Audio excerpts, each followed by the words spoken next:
Dear students, welcome to GCU Learning Management System.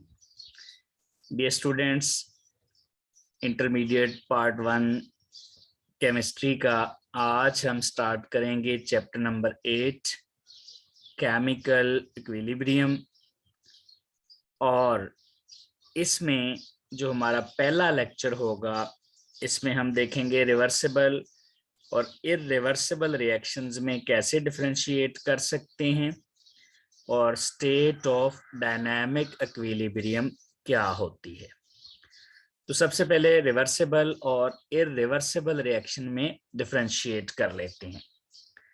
ये जो reversible reactions होते हैं ये कभी भी कंप्लीट नहीं होते, they never go to completion. अगर इनमें हम स्टोइकोमेट्रिक अमाउंट्स भी ऐड करें, यानी हम इनकी क्वांटिटीज इक्वेशन के मुताबिक ऐड करें, तब भी ये कभी कंप्लीट नहीं होते। इसका मतलब है इनमें जो रिएक्टेंट्स हैं ये कभी भी कंज्यूम नहीं होते। यानी ये जो रिवर्सिबल रिएक्शंस होते हैं ये कभी भी स्टॉप नहीं होते। इनमें रिएक्टेंट्स प्रोडक्ट्स में और प्रोडक्ट रिएक्टेंट में चेंज होते रहते हैं। जबकि जो इररिवर्सिबल रिएक्शंस होते हैं दे गो टू कंप्लीशन। इसका मतलब है इनमें रिएक्टेंट्स खत्म हो जाएंगे या वो फर्दर रिएक्शन नहीं करेंगे, रिएक्शन स्टॉप हो जाएगा। तो ऐसे रिएक्शन जो दोनों डायरेक्शंस में चलते हैं, ऐसे रिएक्शंस जो रिवर्स भी जाते हैं फॉरवर्ड भी जाते हैं, उनको कहते हैं रिवर्सिबल। और जो सिर्फ एक ही डायरेक्शन में चलते हैं उनको हम कहते हैं इररिवर्सिबल रिएक्शंस। रिवर्सिबल रिएक्शंस कभी कंप्लीट नहीं होते, रिवर्सिबल रिएक्शन कभी स्टॉप नहीं होते, जबकि इररिवर्सिबल रिएक्शन कंप्लीट हो जाते हैं, स्टॉप हो जाते हैं, रिएक्टेंट्स प्रोडक्ट में चेंज हो जाते हैं या वो फर्दर रिएक्शन नहीं करते। जो रिवर्सिबल रिएक्शंस होते हैं उनके लिए हम दो जो हाफ एडेड एरोज हैं इस तरह से यूज करते हैं, जिसका मतलब होता है कि रिएक्शन फॉरवर्ड डायरेक्शन में भी जा रहा है और रिएक्शन रिवर्स डायरेक्शन में भी जा रहा है। जबकि इररिवर्सिबल रिएक्शन के लिए डबल हेडेड ये हमारे पास जो एरो है और ये यूनी डायरेक्शनल है, सिर्फ एक ही डायरेक्शन में सिंगल हेड के साथ एरो है। यानी यहाँ पर हमारे पास जो एरोज हैं वो ऑपोजिट हेड्स के साथ हैं और हाफ हेडेड हैं। इसका मतलब ये है कि रिएक्शन फॉरवर्ड डायरेक्शन में यानी राइट साइड पे जा रहा है और इसका मतलब है रिएक्शन लेफ्ट साइड पे जा रहा है, यानी रिएक्शन दोनों डायरेक्शन में जा रहा है। रिएक्टेंट्स प्रोडक्ट्स में और प्रोडक्ट्स रिएक्टेंट्स में चेंज हो रहे हैं। जबकि ये जो है ये यूनी डायरेक्शनल है, reactants are changing into the products. अब रिएक्टेंट्स और प्रोडक्ट्स में products can react to form original reactants, यानी जो प्रोडक्ट है वो वापस रिएक्टेंट्स में चेंज हो जाते हैं और जो रिएक्टेंट्स हैं वो प्रोडक्ट में चेंज होते हैं। मींस रिएक्टेंट और प्रोडक्ट इंटर कन्वर्ट होते रहते हैं एक दूसरे में इन रिएक्शन में। जबकि यहाँ पर जो इररिवर्सिबल रिएक्शंस हैं इनमें प्रोडक्ट जो हैं ये वापस रिएक्टेंट में उन्हीं कंडीशंस में चेंज नहीं होते। यानी सेम कंडीशन में अगर प्रोडक्ट वापस रिएक्टेंट में आ रहे हैं, ये रिएक्टेंट्स हैं, रिएक्टेंट्स चेंज होंगे प्रोडक्ट में, और अगर इन्हीं कंडीशन में वापस प्रोडक्ट रिएक्टेंट में आ जाएं तो इनको कहते हैं ये रिवर्सिबल रिएक्शन है। जबकि यहाँ पर सेम कंडीशन में प्रोडक्ट वापस रिएक्टेंट में नहीं आएंगे। अब जो हमारे पास रिवर्सिबल रिएक्शंस होते हैं इनमें इक्विलिब्रियम एस्टैब्लिश होती है। जो रिवर्सिबल रिएक्शंस होते हैं इनमें ली चैटलियर प्रिंसिपल अप्लाई होता है। जो रिवर्सिबल रिएक्शन होते हैं इनमें कॉमन आइन इफेक्ट भी होता है। जबकि इररिवर्सिबल रिएक्शन जो होते हैं वो एक ही डायरेक्शन में जाते हैं, इनमें इक्विलिब्रियम एस्टैब्लिश नहीं होती है और हम ली चैटलियर प्रिंसिपल भी इन पर अप्लाई नहीं कर सकते।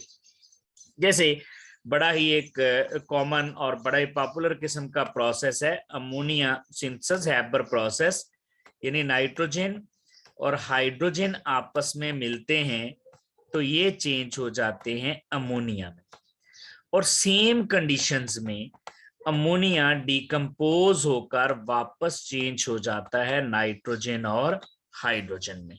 ये रिवर्सिबल रिएक्शन है। लेकिन अगर हम हाइड्रोजन और ऑक्सीजन को मिलाकर अगर हम वाटर यहां पर बनाएं तो जो वाटर है इसके सेम कंडीशन में वापस होने के चांस नेग्लिजिबल है। तो ऐसे रिएक्शंस को हम कहते हैं इररिवर्सिबल रिएक्शंस। तो रिवर्सिबल रिएक्शन में इक्विलिब्रियम एस्टैब्लिश होती है। अब इक्विलिब्रियम है क्या? इक्विलिब्रियम एस्टैब्लिश होती है जब रेट ऑफ फॉरवर्ड और रिवर्स रिएक्शन इक्वल हो जाती है। इक्विलिब्रियम में रिएक्शन मिक्सचर की कंपोजिशन चेंज नहीं होती। जब इक्विलिब्रियम एस्टैब्लिश हो जाती है, इक्विलिब्रियम एस्टैब्लिश होने के बाद रिएक्टेंट और प्रोडक्ट की कंसंट्रेशन चेंज नहीं होती। जो रिएक्शन मिक्सचर है उसकी कंपोजिशन में कोई चेंज नहीं आने वाली, यानी जितने रिएक्टेंट प्रोडक्ट में चेंज होंगे उतने ही प्रोडक्ट वापस रिएक्टेंट में चेंज हो जाएंगे। इक्विलिब्रियम पर रेट ऑफ फॉरवर्ड और रेट ऑफ रिवर्स रिएक्शन बराबर हो जाएंगे, यानी जितना रिएक्शन बैकवर्ड डायरेक्शन में जाएगा उतना ही फॉरवर्ड डायरेक्शन में जाएगा। इसी तरह इक्विलिब्रियम पर जाकर रिएक्टेंट और प्रोडक्ट की कंसंट्रेशन कांस्टेंट हो जाती है, यानी जो रिएक्शन मिक्सचर है हमारे पास उसकी कंपोजिशन चेंज नहीं होती। इक्विलिब्रियम याद रखिएगा सिर्फ क्लोज्ड कंटेनर में ये अचीव होती है। अगर आपको याद हो, हमने जब वेपर प्रेशर भी फाइंड किया था तो हमने देखा था rate of evaporation rate of condensation के बराबर हो गया था, और रेट ऑफ वेपोरेशन कंडेंसेशन के बराबर होने से हमने कहा था कि ये तभी होगा जब कंटेनर क्लोज होगा, क्योंकि अगर कंटेनर क्लोज नहीं होगा तो लिक्विड वेपोरेट करता जाएगा, वापस कंडेंस नहीं करेगा। तो इक्विलिब्रियम एस्टैब्लिश होने के लिए कंटेनर क्लोज्ड होना चाहिए। यानी अगर आपको चैप्टर 7 याद हो, उसमें हमने 3 तरह के सिस्टम पढ़े थे। एक ओपन सिस्टम पढ़ा था, दूसरा क्लोज्ड सिस्टम पढ़ा था, और तीसरा आइसोलेटेड सिस्टम पढ़ा था। तो इसके लिए क्लोज्ड सिस्टम चाहिए। क्लोज सिस्टम क्या होता है? क्लोज सिस्टम होता है जिसमें एनर्जी का एक्सचेंज तो हो सके, यानी हीट का एक्सचेंज तो हो सके, लेकिन मैटर का एक्सचेंज ना हो सके।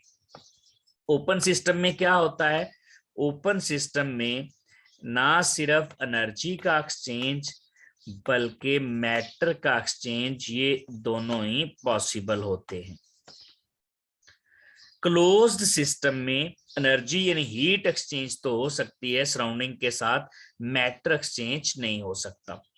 और तीसरी टाइप हमने पढ़ी थी आइसोलेटेड सिस्टम, जिसमें मैटर और एनर्जी दोनों का एक्सचेंज नहीं होता, यानी हम सिस्टम को इंसुलेट कर देते हैं। सिस्टम को जब इंसुलेट कर देंगे तो ना हीट का एक्सचेंज होगा ना ही मैटर का एक्सचेंज होगा। तो इक्विलिब्रियम एस्टैब्लिश होने के लिए सिस्टम का क्लोज्ड होना जरूरी है, और जब इक्विलिब्रियम एस्टैब्लिश हो जाती है तो delta G zero, Gibbs free energy zero हो जाती है। अगर आपको याद हो, अगर गिब्स फ्री एनर्जी नेगेटिव हो तो प्रोसेस या रिएक्शन स्पॉन्टेनियस होता है, चैप्टर 7 में पढ़ा था। अगर ये पॉजिटिव हो तो नॉन स्पॉन्टेनियस होता है, और अगर गिब्स फ्री एनर्जी की वैल्यू जीरो आ जाए तो हम कहते हैं ये रिएक्शन इक्विलिब्रियम पर पहुंच चुका है। तो ये कुछ कंडीशन है इक्विलिब्रियम के लिए कि रिएक्टेंट और प्रोडक्ट की कंसंट्रेशन कांस्टेंट हो जाती है, रेट बराबर हो जाते हैं, और सिस्टम हमारे पास क्लोज होगा तो इक्विलिब्रियम होगी, डेल्टा जी इक्विलिब्रियम पर जीरो हो जाता है, और प्रोडक्ट काफी ज्यादा जब अमाउंट में इकट्ठे हो जाते हैं तो तब इक्विलिब्रियम स्टेबल, तब रिएक्शन रिवर्स आता है, यानी फिर प्रोडक्ट वापस रिएक्टेंट में चेंज होना शुरू हो जाती है। अगर हम इसको ग्राफिकली देख लें, हमारे पास एक रिएक्शन है, हाइड्रोजन और आयोडीन मिलकर HI बना रहे हैं। इसका मतलब है ये दोनों हमारे पास रिएक्टेंट्स हैं, जबकि HI हमारे पास प्रोडक्ट है। अगर हम प्रोडक्ट शुरू में देखें तो हमारे पास प्रोडक्ट 0 होगा, यानी यहां पर HI 0 है इस तरह से। जबकि यहां पर हमारे पास हाइड्रोजन और आयोडीन की कंसंट्रेशन ज्यादा है, क्योंकि शुरू में हमारे पास सिर्फ और सिर्फ क्या होता है, रिएक्टेंट होते हैं, हाइड्रोजन और आयोडीन होगा। यहाँ पर रिएक्टेंट की कंसंट्रेशन ज्यादा है और यहाँ पर हमारे पास जो HI की कंसंट्रेशन है वो 0 है। अब with the passage of time H और I की कंसंट्रेशन कम होती जाती है और यहाँ पर ये हाइड्रोजन और आयोडीन की कंसंट्रेशन कम और HI की कंसंट्रेशन ज्यादा होती जाती है। एक स्टेज आएगी जब फर्दर कंसंट्रेशन में कोई चेंज नहीं आएगी। यही हमने बात की थी कि जो कंसंट्रेशंस होती हैं वो कांस्टेंट हो जाती हैं। जो इक्विलिब्रियम मिक्सचर होता है उस रिएक्शन मिक्सचर के अंदर कोई चेंज नहीं आती, कंपोजिशन कांस्टेंट हो जाती है। तो यहां पर जाकर कंपोजिशन कांस्टेंट हो जाएगी, ये इक्विलिब्रियम स्टेट आ गई।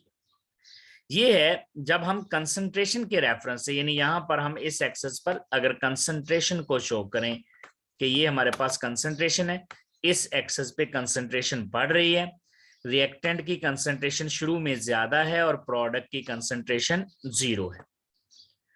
With the passage of time reactant की कंसंट्रेशन कम होती जाएगी और प्रोडक्ट की कंसंट्रेशन ज्यादा होती जाएगी। और एक स्टेज ऐसी आएगी जब कंसंट्रेशन में कोई चेंज नहीं आएगी, रिएक्शन मिक्सचर की कंसंट्रेशन कांस्टेंट हो जाएगी, उसको हम कहते हैं इक्विलिब्रियम स्टेट आ चुका है, यानी रिएक्टेंट और प्रोडक्ट की कंसंट्रेशन कांस्टेंट हो चुकी है। इसके बाद है कि अगर हम इसको रिएक्शन रेट के लिहाज से देखें तो रिएक्शन किस वजह से होता है, reaction is due to the collisions of the reactants. शुरू में जो फॉरवर्ड रिएक्शन है उसका रेट ज्यादा होगा, क्यों, क्योंकि यहां पर कंसंट्रेशन ज्यादा है हाइड्रोजन और आयोडीन। याद रखिएगा रिएक्शन होता है कोलिजन्स की वजह से, जब रिएक्टेंट आपस में कोलाइड करते हैं। और कोलिजन्स कब ज्यादा होंगी, जब उसकी कंसंट्रेशन ज्यादा होगी, यानी अगर कंसंट्रेशन ज्यादा है तो फिर कोलिजन्स भी ज्यादा हैं और कोलिजन ज्यादा हैं तो रिएक्शन का रेट भी ज्यादा होगा। अब शुरू में हमारे पास हाइड्रोजन और आयोडीन की कंसंट्रेशन ज्यादा है तो यहां पर रिएक्शन का रेट भी ज्यादा है। With the passage of time hydrogen iodine की कंसंट्रेशन कम होती जाती है, तो इसका मतलब है रिएक्शन का रेट भी कम होता जाता है, क्यों, कोलिजन्स कम होती जाएंगी। अब शुरू में प्रोडक्ट की कंसंट्रेशन 0 है, तो इसका मतलब है विद रिस्पेक्ट टू HI, यानी जो रिवर्स रिएक्शन का रेट होगा, जो इसके वापस आने का रेट होगा, वो शुरू में 0 है। लेकिन फिर HI बनना शुरू हो जाता है, HI की कंसंट्रेशन बढ़ती जाएगी तो कोलिजन्स बढ़ेंगी, रेट बढ़ेगा, यानी HI की कंसंट्रेशन जैसे जैसे ज्यादा होती है रिवर्स रिएक्शन का रेट ज्यादा होता जाता है। हाइड्रोजन आयोडीन की कंसंट्रेशन ज्यादा है तो फॉरवर्ड, यानी हाइड्रोजन और आयोडीन की कंसंट्रेशन अगर ज्यादा है तो फॉरवर्ड का रेट ज्यादा है। अगर HI की कंसंट्रेशन ज्यादा है तो रिवर्स का रेट ज्यादा है। शुरू में HI तो है ही नहीं हमारे पास, इसके लिहाज से रेट 0 है, यानी रिवर्स रिएक्शन का रेट 0 है, फॉरवर्ड का बहुत ज्यादा रेट है। जैसे जैसे HI बनना शुरू होगा तो रिवर्स रिएक्शन का रेट बढ़ता चला जाएगा, हाइड्रोजन आयोडीन कम होंगे तो फॉरवर्ड का रेट कम होगा, अल्टीमेटली यहां पर जाकर दोनों रेट्स इक्वल हो जाएंगे और जहां पर दोनों रेट्स इक्वल हो जाएं उसको हम कहते हैं ये इक्विलिब्रियम स्टेट आ गई है। यानी इक्विलिब्रियम स्टेट पर रेट्स इक्वल होते हैं फॉरवर्ड रिवर्स का, जबकि कंसंट्रेशंस कांस्टेंट हो जाती हैं, उनमें फर्दर कोई चेंज नहीं आता है। इस एक्सेस पे इसका मतलब है हम रिएक्शन रेट भी शो कर सकते हैं या फिर आप कंसंट्रेशन भी शो कर सकते हैं, ग्राफ एक तरह का ही आएगा। अब अगर मैं इस एक्सेस पे कंसंट्रेशन शो करूं तो जरूरी नहीं है कि इस तरह का ग्राफ बने। जब हम कहते हैं ना कंसंट्रेशन कांस्टेंट है, तो कांस्टेंट से मुराद होता है जब रिएक्शन इक्विलिब्रियम पर पहुंचा है तो रिएक्टेंट और प्रोडक्ट की कंसंट्रेशन इक्वल हो जाए। ये एक पॉसिबिलिटी हो सकती है, कांस्टेंट से मुराद। या फिर ये भी हो सकता है कि इक्विलिब्रियम पर रिएक्टेंट की कंसंट्रेशन प्रोडक्ट से ज्यादा हो। या फिर तीसरी पॉसिबिलिटी क्या हो सकती है कि रिएक्टेंट की कंसंट्रेशन कम हो और प्रोडक्ट की कंसंट्रेशन ज्यादा हो। यानी एक पॉसिबिलिटी ये वाली हो सकती जो कि यहाँ बना हुआ है, इक्विलिब्रियम पर आकर कंसंट्रेशंस यहाँ पर कांस्टेंट होगी। अगर हम इसको कंसंट्रेशन के रेफरेंस से देखें, यानी रेट के रेफरेंस से ना देखें, तो यहाँ कंसंट्रेशंस इक्वल हो चुकी हैं, सॉरी इक्वल हो चुकी हैं। इसको इक्वी मोलर पॉइंट भी कहते हैं, इक्वी मोलर पॉइंट, जहां पर मोलैरिटी यानी उनकी मोलर कंसंट्रेशंस इक्वल हो चुकी हैं। This is equi molar point. दूसरी पॉसिबिलिटी, ग्राफ ऐसे भी बन सकता था कि रिएक्टेंट प्रोडक्ट से ज्यादा हो जाए। यानी देखें, ये हमारे पास रिएक्टेंट की कंसंट्रेशन शुरू में ज्यादा है, ये कम होती गई है और फिर ये कांस्टेंट हो गई है। प्रोडक्ट की कंसंट्रेशन 0 है, ये पहले बढ़ी है और फिर कांस्टेंट हो गई है। अब दोनों की देखें, कंसंट्रेशन में कोई चेंज नहीं आ रही, ये लाइन यहाँ पर सीधी हो गई है, दोनों में चेंज नहीं आ रही, लेकिन स्टिल जो रिएक्टेंट हैं उनकी कंसंट्रेशन प्रोडक्ट से ज्यादा है। तो ये इक्विलिब्रियम पर दूसरी पॉसिबिलिटी हो सकती है। तीसरी पॉसिबिलिटी क्या हो सकती है कि प्रोडक्ट की कंसंट्रेशन ज्यादा हो जाए, यानी इस तरह से ग्राफ बन जाए कि रिएक्टेंट की कंसंट्रेशन कम होती जाती है और अल्टीमेटली इसमें कोई चेंज नहीं आती, यहां पर जाकर कांस्टेंट हो जाती है। प्रोडक्ट की बढ़ना शुरू होगी और ये भी जाकर कांस्टेंट हो जाएगी यहां पर। तो ये आ गया इक्विलिब्रियम पॉइंट। यहां पर इक्विलिब्रियम एस्टैब्लिश हो गई है, लेकिन इक्विलिब्रियम एस्टैब्लिश होने के बाद अभी भी प्रोडक्ट की कंसंट्रेशन रिएक्टेंट की कंसंट्रेशन से ज्यादा है। तो इक्विलिब्रियम में जब हम कहते हैं ना कंसंट्रेशंस बिकम कांस्टेंट, तो इसका मतलब है ये तीन पॉसिबिलिटीज, तीन तरह के ग्राफ बन सकते हैं। यानी रिएक्टेंट और प्रोडक्ट इक्वल हो जाए, यहाँ पर ये देखें इक्वल हो गए, या फिर रिएक्टेंट ज्यादा हूं तो ग्राफ इस तरह का बन सकता है, प्रोडक्ट ज्यादा हूं तो ग्राफ इस तरह का बन सकता है। तो इक्विलिब्रियम पर आप इनमें से कोई भी ग्राफ बना सकते हैं जब आपने general state of dynamic equilibrium तो एक्सप्लेन करना हो। याद रखिएगा, इक्विलिब्रियम स्टैटिक नहीं होती, क्योंकि रेट ऑफ फॉरवर्ड और रिवर्स रिएक्शन इक्वल होते हैं, रिएक्शन स्टॉप नहीं होता, रिवर्सिबल रिएक्शन स्टॉप नहीं होते, चलते रहते हैं। तो इसका मतलब ये स्टैटिक इक्विलिब्रियम नहीं होती बल्कि डायनामिक इक्विलिब्रियम होती है।